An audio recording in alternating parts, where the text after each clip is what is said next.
Robert Louis Stevenson. Treasure Island. Chapter 2. Black Dog appears and disappears. Not long after this, the first of the strange events happened. These events finally got rid of the captain, but not, as you will see, of his business.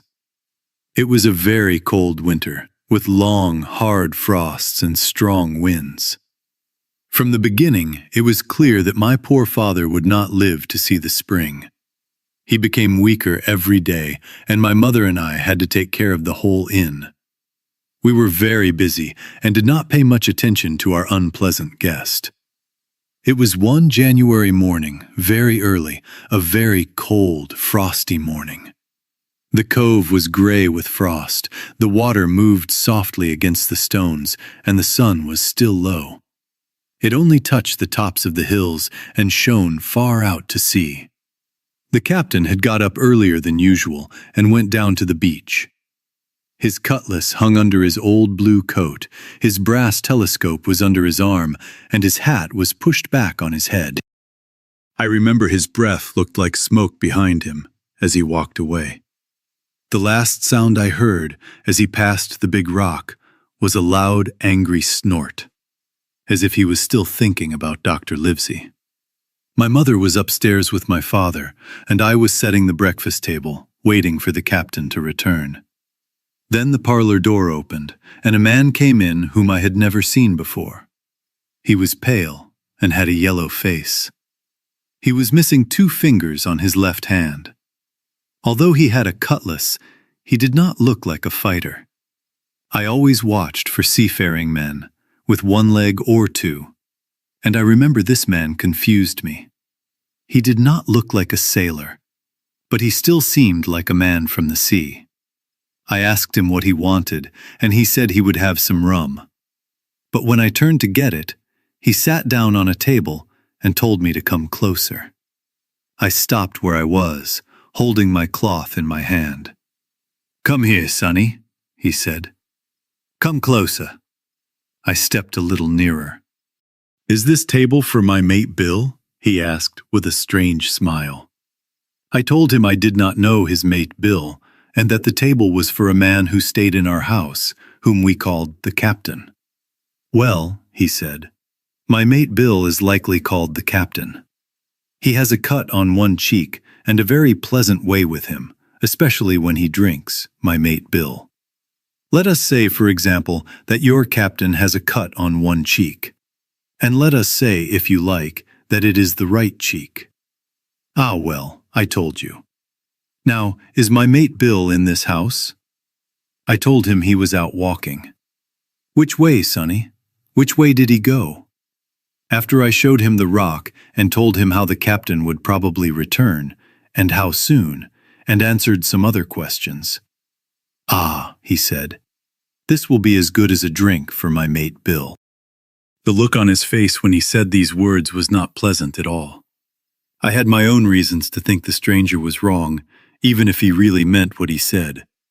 But I thought it was not my business, and it was hard to know what to do. The stranger stayed just inside the inn door, looking around the corner like a cat waiting for a mouse. Once I went out into the road, but he called me back at once.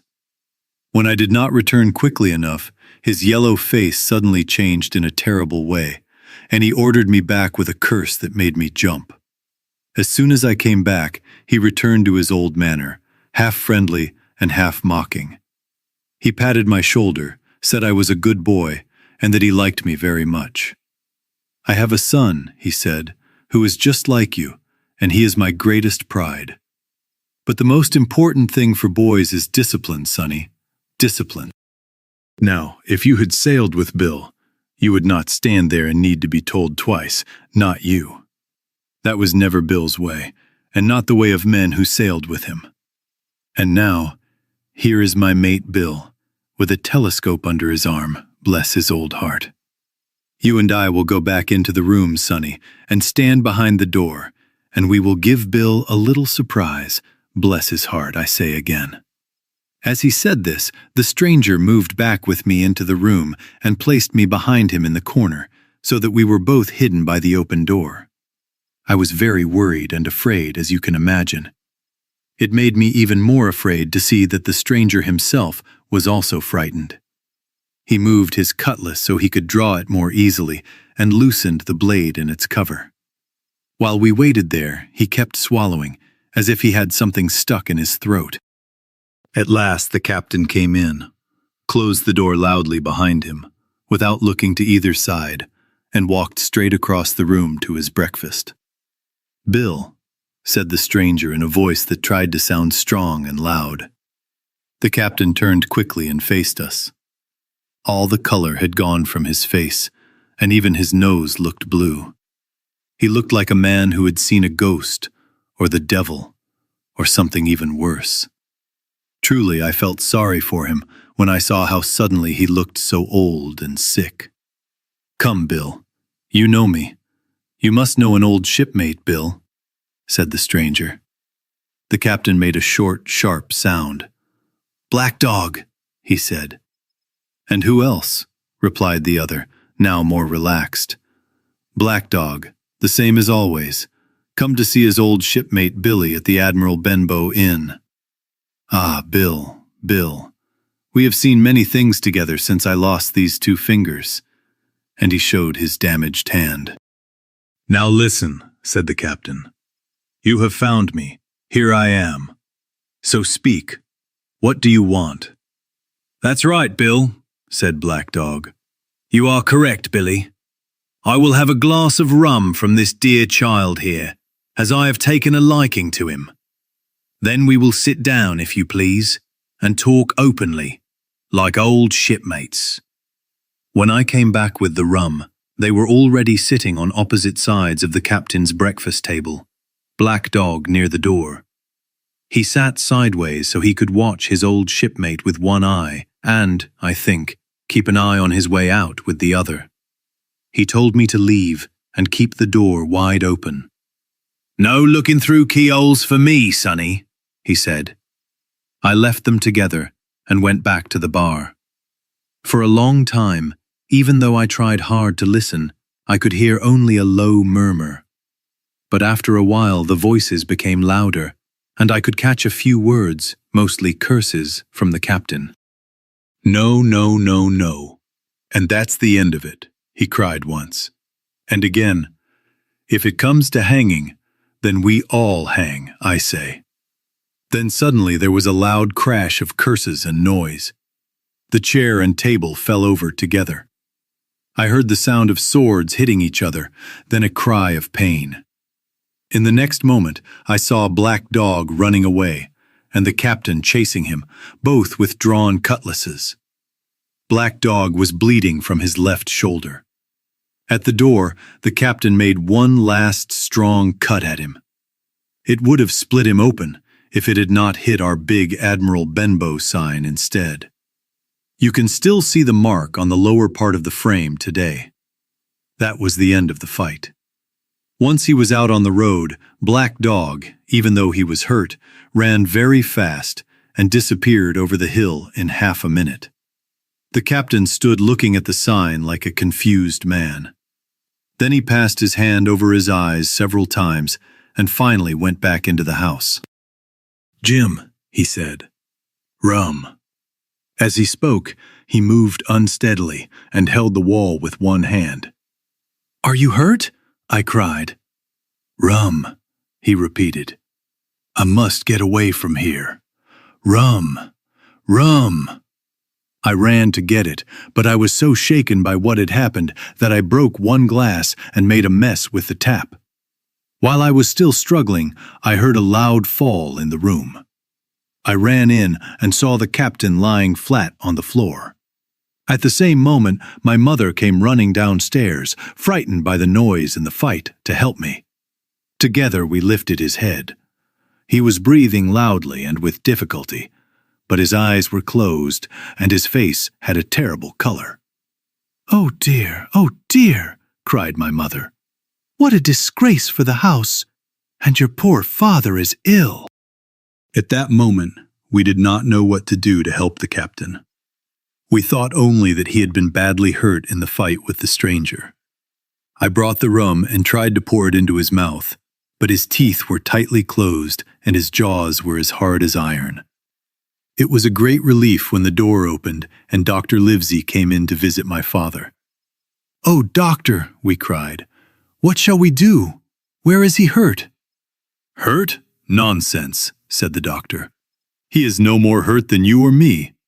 The man has had a stroke, just as I warned him.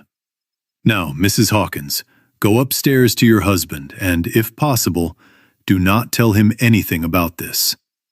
As for me, I must try to save this man's very worthless life. Jim, bring me a bowl." When I came back with the bowl, the doctor had already cut open the captain's sleeve and showed his strong arm. It was covered with tattoos. "Here's luck, a fair wind," and "Billy Bones his fancy" were written clearly on his forearm. Near the shoulder, there was also a picture of a gallows with a man hanging from it. It was very well done. "Very fitting," said the doctor, touching the picture with his finger. "And now, Master Billy Bones, if that is your name, we will look at the color of your blood." "Jim," he said, "are you afraid of blood?" "No, sir," I said. "Well then," he said, "hold the bowl." And with that he took a small knife and opened a vein. A lot of blood came out before the captain opened his eyes and looked around in a confused way. First he saw the doctor and frowned. Then he looked at me and seemed calmer. But suddenly his face changed and he tried to sit up, crying, "Where is Black Dog?" "There is no black dog here," said the doctor, "except the one on your own back. You have been drinking rum. You have had a stroke, just as I told you. And I have just pulled you back from death, even though I did not want to. Now, Mr. Bones—" "That is not my name," he interrupted. "I do not care," replied the doctor. "It is the name of a pirate I know, and I will call you that because it is easier. What I want to say is this. One glass of rum will not kill you. But if you take one, you will take another and another. I promise you, if you do not stop, you will die. Do you understand? Die and go to your own place like the man in the Bible. Now come, try. I will help you to your bed this time." With great effort, we lifted him upstairs and put him on his bed. His head fell back on the pillow and he almost fainted. "Now remember," said the doctor, "I have done my duty. Rum means death for you." Then he went to see my father, taking me with him by the arm. "This is nothing serious," he said after he closed the door. "I have taken enough blood to keep him calm for a while. He should stay in bed for a week. That is best for him and for you. But another stroke would kill him."